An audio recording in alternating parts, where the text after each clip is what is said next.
안녕하십니까. 새로운 해법, 새로운 행동, 새로운 얼굴 구본철입니다. 오늘은 72회 정치란 무엇인가 라는 말씀을 가지고 여러분과 시간을 갖겠습니다. 오늘은 뒤에 그 새로 현수막을 만들었죠. 제3의 정치 성장 해결사. 제가 70회까지 성장 해법 12를 가지고 쭉 설명드렸습니다. 그렇다면 성장 해법 12를 실천할 수 있는 권력을 잡아야 되겠죠. 그게 제3의 정치다 이렇게 정의하고 오늘 여러분에게 새로운 시작을 가지겠습니다. 자, 우리가 잘 알고 있는 또는 정치학자가 아니더라도 대학에서 정치학과를 배우지 않더라도 한 번쯤은 정치학이 무엇인가에 대한 기본 상식점은 다 가지고 있겠죠. 간단합니다. 정치란 국민의 지지를 받아서 권력을 잡는 것이 제1 목적이고요. 두 번째가 권력을 잡았으면 이제 국민을 위해서 일해야 되겠죠. 권력만 잡아서도 안 되고 또 권력 없이 국민을 위해 일할 수 없습니다. 그렇다면 지금 문재인 이 반동파 정권은 과연 무엇일까요? 2017년 자칭 촛불혁명으로 정권을 잡았습니다. 권력을 잡은 것이죠. 그러면 이들이 지금 5천만 국민을 위해서 일하고 있을까요? 적어도 자기 지지파, 그 중에서도 노빠, 문빠, 그 중에서도 민주화 운동가들이라고 말하는 자들에게는 좋은 그런 권력이 되겠죠. 그러나 그들을 제외한 대다수 국민들에겐 고통과 실망과 절망을 안겨줄 뿐입니다. 그들은 권력을 잡았을 때 온 국민을 위해서 일하지 않는 정치가 아니라 망치를 보여주고 있는 것이죠. 최근 윤석열 검찰총장이 대권 후보 1위에 올랐다는 뉴스가 지면을 또는 온라인상을 덮고 있습니다. 그동안에 자기 자신이 정치 고단수라고 생각했던 사람들조차도 당황하고 있습니다. 왜 이럴까? 나는 왜 이럴까? 그들은 또 자신들에게 스스로 묻겠죠. 야, 내가 평생 정치를 해왔는데 국민이 나를 몰라준다니. 야, 이 정치가 이렇게 어려운가? 고시보다 더 힘들다. 이렇게 말하겠죠. 진짜 정치가 무엇인지 저도 잘 모르겠습니다. 그러나 이제 국민들의 마음을 알고 또 그들의 고통을 이해하려고 노력하는 정치인이라면 정치가 무엇인지 이해하기 그리 어렵지 않습니다. 이처럼 윤석열이 인기가 하늘을 높은 줄 모르고 급상승하는 이유가 다 있죠. 그 이유는 문재인이 지금 이 나라를 엉망으로 만들고 있지 않습니까? 게다가 우리 눈에 지금 보이고 있듯이 이제 퇴임 시기가 다가오니까 그동안에 잠복해 있던 저들 패거리들이요. 이제 온갖 사기를 다 치면서 그 중에서도 금융제도를 이용해서 그냥 일반인들의 돈까지 쪽쪽 빼먹고 있습니다. 그것도 조 단위로요.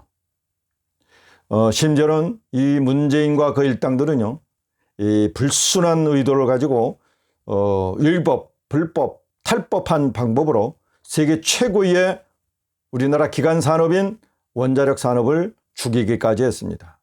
이렇게 눈에 보이는 탈법 사건, 사기 사건, 그리고 더 나아가서 뻔뻔한 추미애와 조국의 거친 입을 보면서 정상적인 국민들이 흥분하고 저들을 처단할 수 있는 인물과 세력을 찾고 있는 것입니다.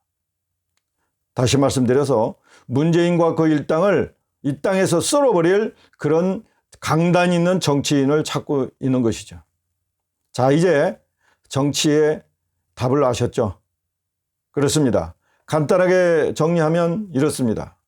정치란 그 당시 필요한 시대 문제를 해결하는 해법을 제시하고 실천하는 행동을 의미하죠.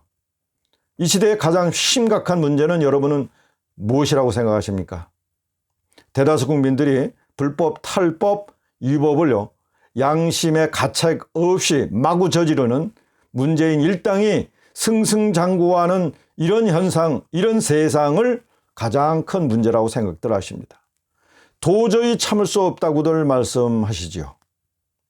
자, 그럼 이런 문제를 해결하는 해법은 뭐 혁명을 일으켜서 저들을 총칼로 가두고 할 수는 없으니까 이제 정상적인 헌법에서 정한 사법 절차대로 저들을 처단하는 능력, 그리고 의지, 더 나아가서는 실천력을 요구하는데, 이제 이런 것들을 갖고 있는 사람이 이제 윤석열이라들 생각하시는 것 같습니다.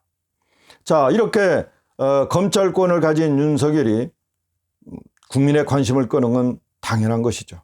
거기에다가 자신들에게 위협이 될까 하니까 핍박까지 합니다. 불에다가 기름을 붓는 격이죠. 만일 지금처럼 비호감의 아주 고수인 추미애에 계속된 윤석열을 괴롭히고 핍박하는 모습이 지속이 된다면, 그리고 불법, 탈법, 유법적인 행동을 양심의 꺼리낌 없이 아무렇게나 지금 하고 있다면 윤석열에게 보이는 이 관심은요 블랙홀이 될 수 있습니다. 이것이 문재인 이후 대한민국의 또 하나의 불행의 연속이 되지 않을까 염려가 됩니다.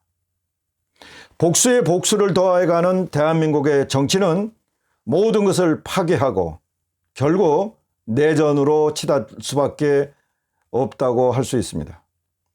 현재는 비정상적인 정치인들끼리 치고받으면서 비정상적인 정치를 만들어내고 있습니다.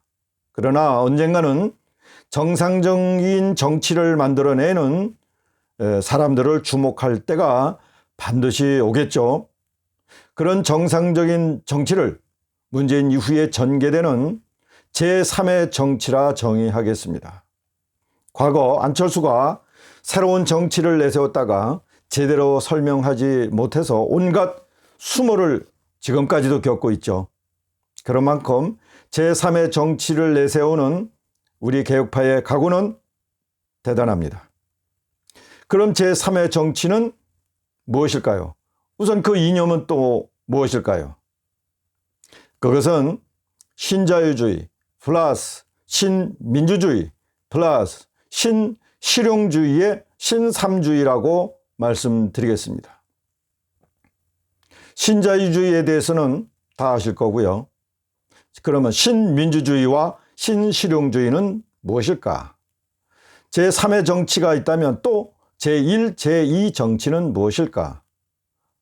하나하나 여러분께 궁금증, 그리고 현실적으로 가능한 방법론에서 여러분에게 아주 구체적으로 설명해 드리겠습니다. 그것들은 다음 시간에 계속해서 말씀드리겠습니다. 오늘은 여기까지 하겠습니다. 새로운 해법, 새로운 행동, 새로운 얼굴 구본철이었습니다. 감사합니다.